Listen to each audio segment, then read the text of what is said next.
We always think when we're young, oh, that'll never happen to me. The proverbial, I'll just flit through life almost like a magpie. Ooh, something shiny. I think I'll chase after that for a while. And that's what I felt when I look back. It feels as though my life was like a magpie.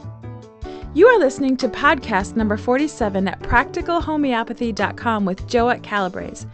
In today's podcast, Joette takes a look back at her life as a mother and homeopath. She will share with us the wisdom that she has gained from her many years of experience. If you're like me, you love to learn and would love to sit with Joette for just 30 minutes and pick her brain. Well, we will do just that. So grab a pen and some paper and let's hear from Joette.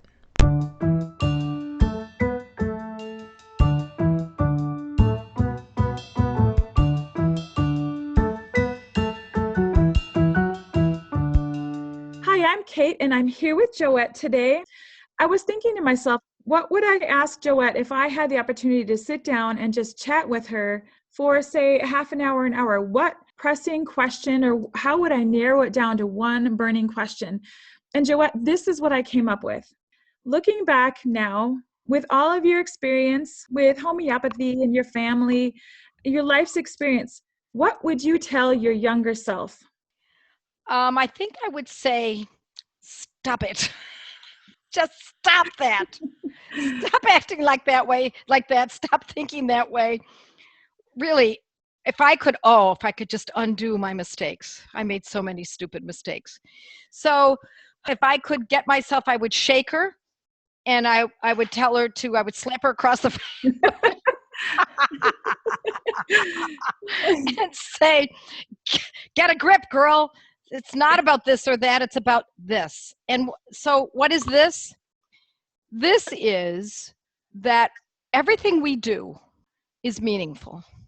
I don't want to put a guilt trip on everyone, but we've all made mistakes. But everything we do has meaning. And not only does it have meaning for us, but it has meaning and rippling effects into the world around us. Our parents are affected by our behavior.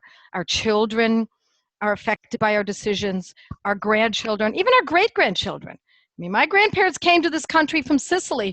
That decision, both sides, that decision that they both made has rippled through hundreds of people's lives.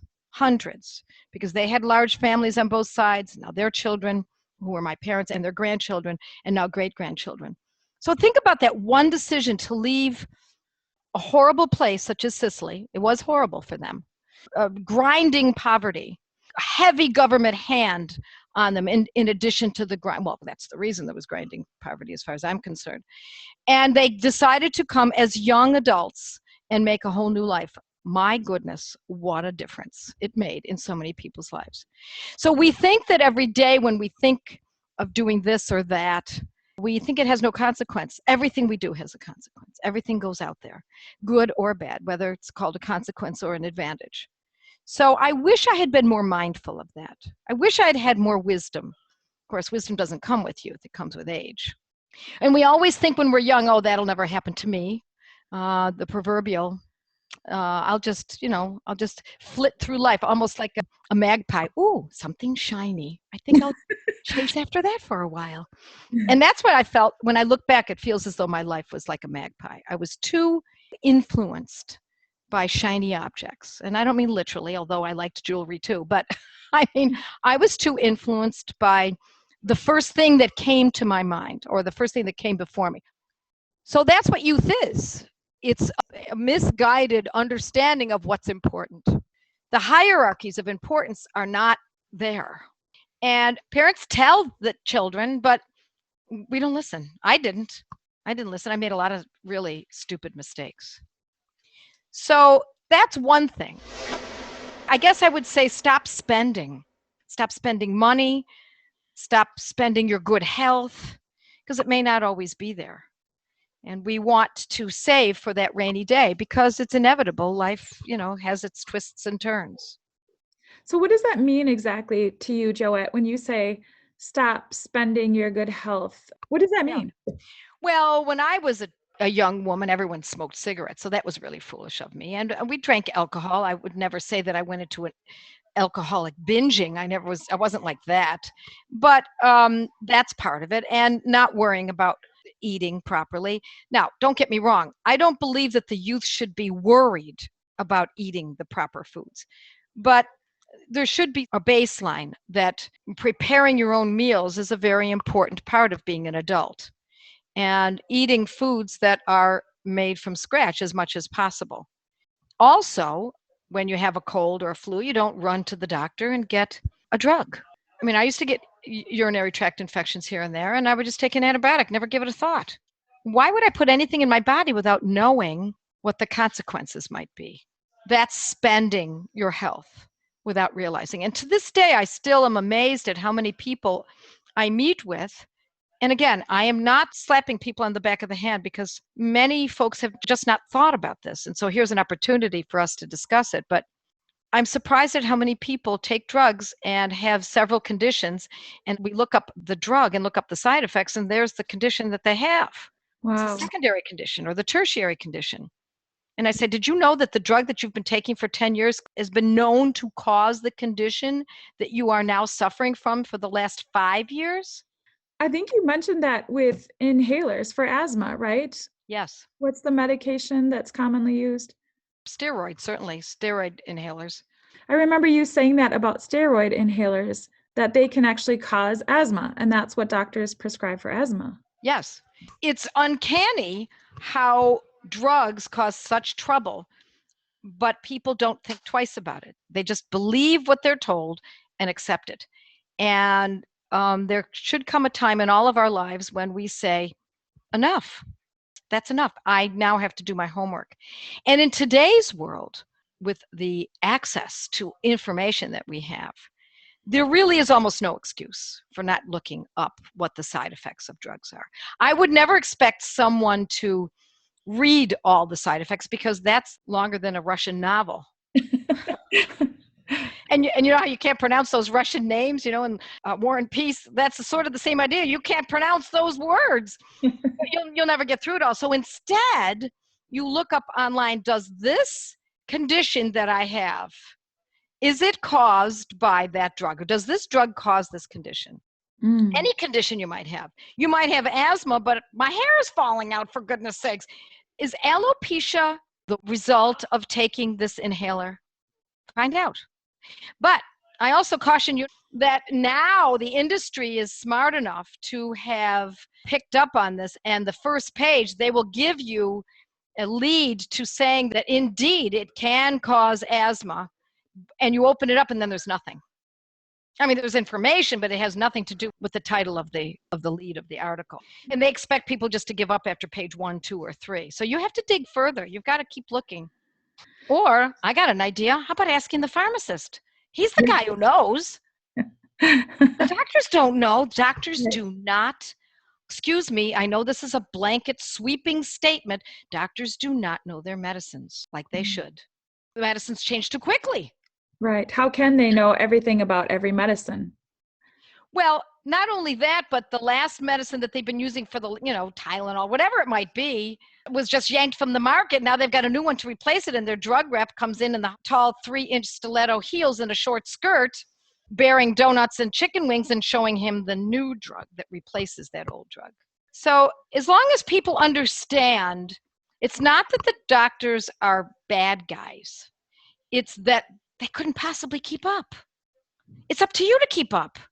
So if I could speak to my younger self, I would say, hello, it's your life, not the doctor's life, not your parents' life.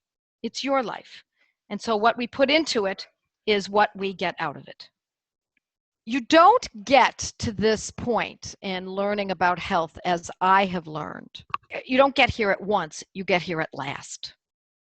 So when someone you love, an aunt or a cousin or something, who comes to you and says, I'm really sick, I've got this, this, and this, and you're trying to direct them, especially in severe illnesses like cancer or something, and you want them to learn about homeopathy, find a doctor who treats a cancer with homeopathy, etc. The path that you have been following is your path. Their path is brand new. Suddenly, bam, now they've got this terrible diagnosis. You can't expect them to shorten it and tighten it up to suit your time schedule. Because as I said, you don't get here at once. You get here at last. It takes a long time to get to the point where you say, okay, I don't like that drug. I don't like what that did to me. Or, you know what? It's not really working. Or it might be working on this, but it's causing that. And you do it again and again and again. And after a while, we get slapped upside the head by the drug and we realize this was a mistake. That's how we come to this. No one comes to homeopathy at first glance. They're not born and then suddenly say, okay, mom, here's the deal. I want homeopathy. It doesn't, you have to suffer. You have to suffer at the hand of drugs and ill treatment through certain conventional medical methods. So you would say to your younger self, maybe make informed choices. Don't just trust someone else with the decisions that affect your life. Really do your research, your homework, right? Yeah, it's like getting a mortgage. I mean, do you just go to the bank and they say, okay, the rate is 12%. And you say, okay, I'll pay 12% over 30 years, sure. And they're 5 points. Okay. And then 5 years later, you find out 12%? What are you doing? This is 2018. It should have been 3% with no points. Whoops. Didn't do your homework. Mm-hmm. Now, that's not going to happen in a free market, generally speaking. They know they're not going to get away with 12% if it's 3%. But I'm being a little facetious in the exaggeration. But what if they charged 3.5% when you could have gotten 3%? That would make a huge difference in your lifestyle. So think of this as buying a house. How about buying a car? At least, if nothing else, when it comes to your health, kick the tires. Hold still, Doc. Let me see what shakes out. I mean, at least go to the blue book. Check out the value, for goodness sakes. Yeah. You know, if you don't do that, then unfortunately, we end up on this long trail of drug after drug after drug after procedure after drug. And it's a freight train. It's a freight train. Once you step on, it will zoom you away. You will be so caught up in the world of drug after drug. You know, I had an aunt who was not that sickly, but she had a urination problem.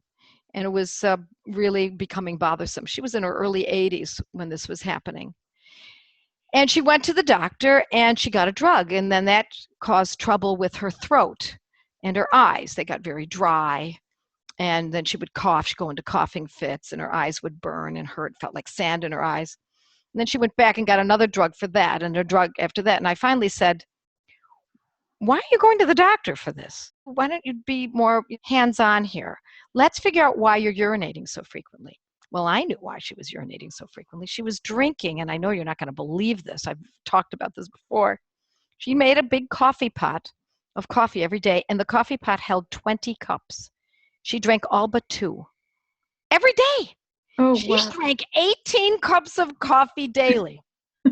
I said, Aunt Mary, that might have something to do with your kidneys, your bladder, your ureter, your urethra.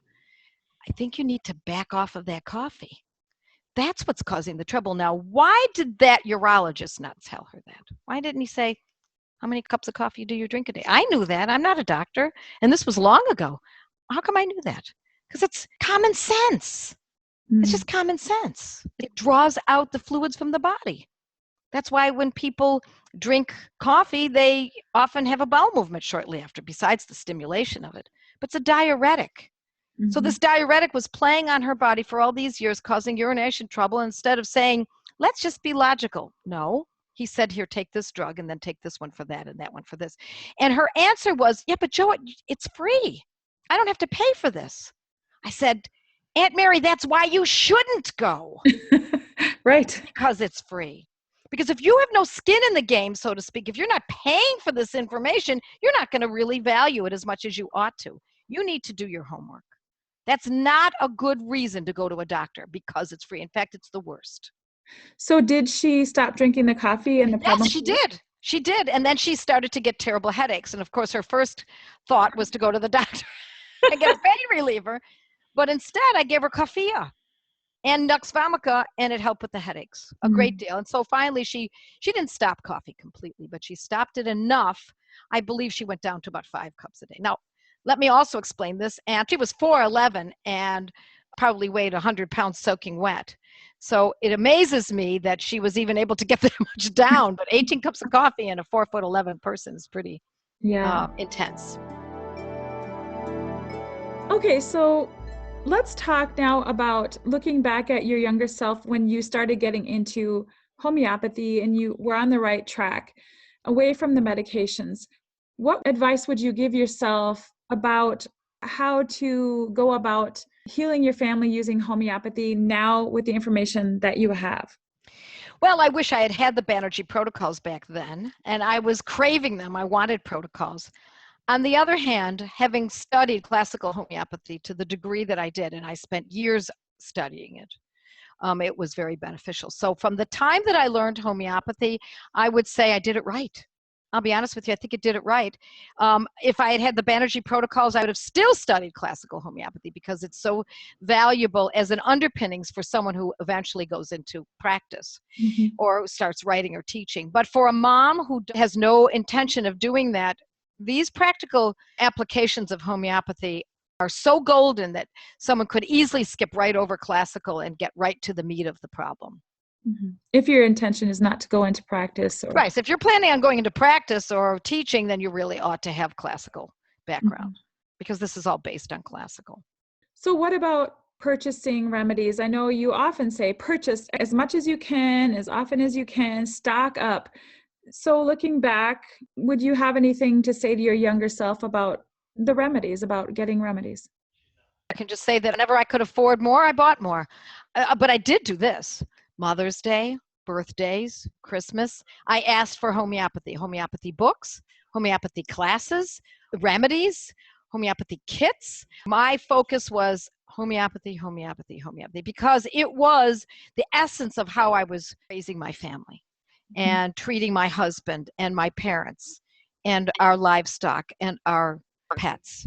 So I couldn't get enough. I still can't get enough. I still go to India every year. This year I'm not going because of some family losses that we've had, and my family needs me here, but it's something that it will never disappear in my life. I must always keep learning. We must do that, all of us. Okay, so here's another question. If you could only take one book with you, what book would you take with you? What homeopathic book? Oh, homeopathic book, because I would say the Bible would be first, to be honest, because there's all the wisdom. So, okay, aside from something that would protect me spiritually, one book. Well, when I was younger, it would have been my repertory, the synthesis. Yeah, I would take the synthesis. So when you say the synthesis, is that the name of a repertory? Is it an author? Yeah, it is the name of the repertory. Oh, okay. As I matured in my homeopathic knowledge, it would probably be my notebook, the notes that I've kept for years. Yes, I agree with you. After having studied with you for many years and taken your classes and just learned about homeopathy in general, my notes, having those organized and in one place that I can easily refer to them is invaluable to me. Well, and organizing our notes is not a job. It's actually total pleasure. Because while you're organizing them, you're learning more. Right. You're memorizing more. You can't help it but to do it 2, 3, 4, 20 times. Organize. I love doing that. It's my dessert at the end of the day. Now, we've just moved and I've just organized my remedies and some of my papers, and I look forward to it. We have dinner, we go for a walk, we sit down in the living room, and I start at it, and I love it. It's total pleasure to me. Now, if it's not total pleasure to you, that's okay. It doesn't have to be that way for everyone, but that just happens to be mine. And of course, if you have young children, yeah, right. Because it's bedtime and there's a lot of work to be done. Maybe midnight you'll get to organizing. Right. So when my children were young, I would do it while they were playing or when they were sleeping or whatever they were doing, I was doing it right alongside them so that they saw their mother doing purposeful work. What was she doing? She was organizing remedies. She was folding clothes. She was making meals. She was cleaning the house. She was tending to the other child. That's part of mothering, is for children to see this purposeful work. And I can't think of anything more purposeful than planning for the eventuality of someone's illness. Yeah. Okay, so you talk to a lot of people every day, a lot of people over the course of a year, right? You sort of have a pulse on what these people who are hungry for healing their families naturally using homeopathy, what they're going through. So pretend you're speaking to a wide audience of them. What advice, knowing the kinds of questions, the kinds of things that they come to you with, what kind of advice do you have for them? Well, one of the questions that I see repeatedly asked is, what about my case? What about my child's case? Does homeopathy uproot eczema? Can homeopathy help my husband with GERD? Can I be helped with, and then fill in the blank? And everyone believes that their illness or their child's illness is the one exception, and perhaps homeopathy can't help with. But I've yet to see where homeopathy hasn't been invaluable in just about every condition there is. Now, if someone's in an automobile accident, obviously you're going to get care from an emergency room. But that doesn't mean you don't use homeopathy too, to help with the shockiness and hemorrhaging and hematomas, etc. Would, if you could use both, that would be great. Or as a friend of mine's son just had surgery, and of course he had surgery, he needed surgery on the shoulder. The homeopathy can take it so far, and then there can be a time when surgery is needed. And I love that there's surgery available to us. I think it's used too often, but it is invaluable when it's necessary. And so for the pain, he could have been given oxycodone or those kinds of drugs, and his mom is using homeopathy.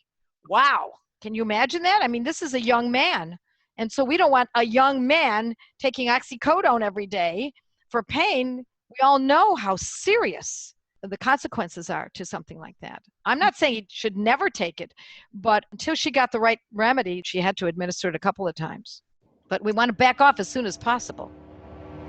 So is there anything else that you can think of that when people, as you're talking to people all the time, is something that generally you want to say? I would also say to most moms, or to moms in general, that this is their one opportunity. You only get one. This is it. You've got it right now. I just talked to a young woman who was pregnant the other day, and I said, this is it. You have 9 months. At the end of the 9 months, that baby's out of your body. What you eat, what you think, what you do every day matters. If you pray every day, that unborn baby will get that. If you watch pornography every day, that baby will get that. If you eat good quality pasture-raised eggs, or just good quality eggs and good quality cheese, that baby will get that. But the baby will also get the alcohol or the diet soda. So we have to be intentional. We need to be practically militaristic. Get up in the morning, make your bed. And I don't mean that specifically. I mean figuratively. Make your bed. That means, okay, this is done. Now we finish that task. We go to the next task. You have to be intentional about your life. And if you want to learn homeopathy, and that's your intention, you'll get it. You'll do it. I know, because I've done it, and there's nothing different about me. So one of the things, Joette, that I hear often, as long as we're talking about what kind of advice, tell us what your advice would be about using a combination remedy that has maybe 5 to 10 ingredients in it. They vary widely as to the number of ingredients, along with, say, you've taken one of your courses and now you're taking 2 remedies for, say, allergies. What kind of advice would you give people about using those combination remedies in addition to, say, 2, 3, 4 other remedies that they're using? Well, years ago when I was classical, and I was classical for many years where I was trained that you use one remedy at a time, I would become squeamish over the thought of using a combination remedy. I may even have some old information on my blog regarding that. And actually, I've thought about taking it off, but then that doesn't show my growth in all of this. But through the years, I've learned through my own experiences and those of my clients and students and friends, etc., that they still work. even if you're using several remedies. So why not? Why would you allow someone to suffer when you can give them something that will help? Now, having said that, we don't want to go over the top either. And there is a tipping point where we can become so worried about our health or our children's health that we just throw remedies at them or ourselves. That's not prudent. So it is important to stay with those remedies that you know are correct, that you've got a good rationale and perhaps you're seeing results already. And then if someone gets the flu, you use a combination medicine, for example, or there's an ear infection, you use a combination ear infection medicine, and you add that in there as well. I don't have any trouble with that. So if there are 5 remedies in one combination and you're already taking 3 for a chronic condition, I think that's perfectly acceptable. Okay. So some of them have upwards of 8, 9 different medicines. I know there are some.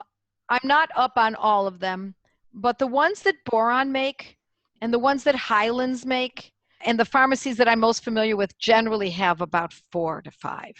Okay. Now, if you find some that have 20 in them, now I would think twice. That's too much pot shot.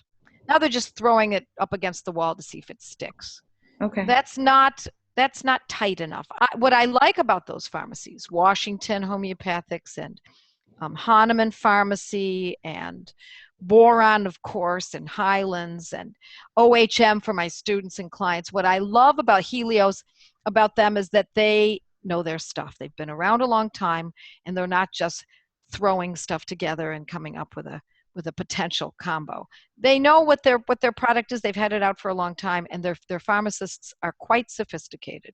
So I think there's 2 sides to this, right? I remember you talking to a group of our Gateway students and telling them to make some choices, that perhaps if they're looking at taking a combination remedy for weight loss, say, right, and they're dealing with some chronic issues, well, maybe the weight loss isn't as important as the chronic issues. Well, that's a good point, and I like that you brought that up, because oftentimes when you're taking a homeopathic schedule for chronic conditions, the weight just falls away, or whatever it might be, alopecia or chronic conjunctivitis.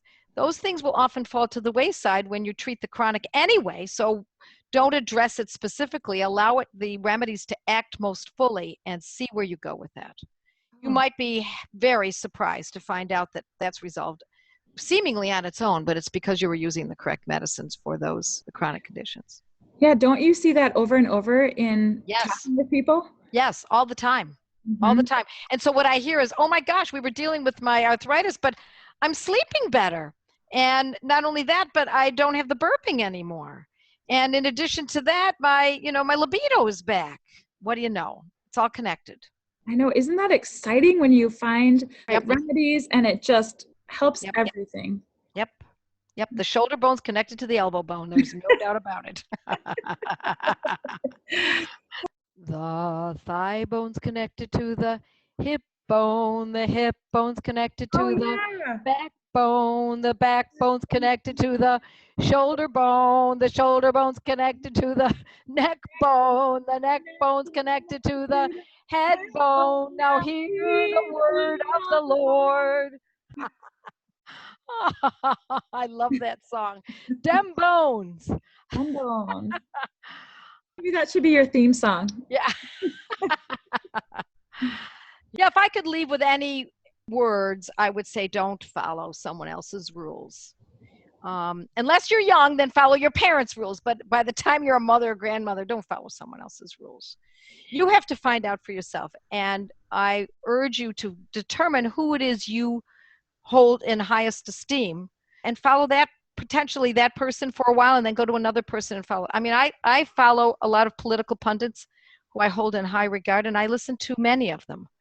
And I try to synthesize what I think is most valuable in how it relates to my life, in the life of my family and my clients and students. But I don't follow their rules. I listen to their information because they've done more research. So it forces us all to be independent thinkers. Take this on. It's your life. It's your child's life. This is where the rubber meets the road. You You just listened to a podcast from practicalhomeopathy.com, where nationally certified homeopath, public speaker, and author Joette Calabrese shares her passion for helping families stay strong through homeopathy and nutrient-dense nutrition. Joette's podcasts are available on iTunes, Google Play, Blueberry, Stitcher, and TuneIn Radio. Thank you for listening to this podcast with Joette Calabrese. To learn more and find out if homeopathy is a good fit for your health strategy, visit practicalhomeopathy.com.